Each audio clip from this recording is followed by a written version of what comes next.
Evening was in the wood, lowering with storm. A time of drought had sucked the weedy pool and baked the channels. Birds had done with song. Thirst was a dream of fountains in the moon, or willow music blown across the water, leisurely sliding on by weir and mill. Uneasy was the man who wandered, brooding, his face a little whiter than the dusk. A drone of sultry wings flickered in his head. The end of sunset, burning through the boughs, died in a smear of red. Exhausted hours cumbered, and ugly sorrows hemmed him in. He thought, somewhere there's thunder, as he strove to shake off dread. He dared not look behind him, but stood, the sweat of horror on his face. He blundered down a path, trampling on thistles, in sudden race to leave the ghostly trees.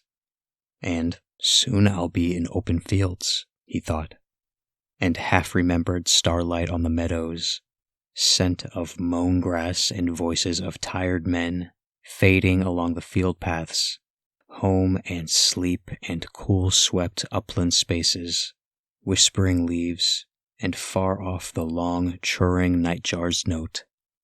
But something in the wood, trying to daunt him, led him confused in circles through the thicket. He was forgetting his old wretched folly, and freedom was his need. His throat was choking. Barbed brambles gripped and clawed him round his legs, and he floundered over snags and hidden stumps, mumbling, "I will get out. I must get out." Butting and thrusting up the baffling gloom, pausing to listen in a space twixt thorns, he peers around with peering, frantic eyes. An evil creature in the twilight looping, flapped blindly in his face.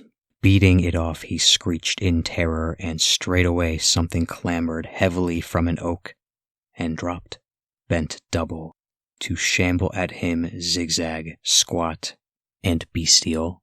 Headlong he charges down the wood, and falls, with roaring brain, agony, the snapped spark, and blots of green and purple in his eyes. Then the slow fingers groping on his neck, and at his heart the strangling clasp of death.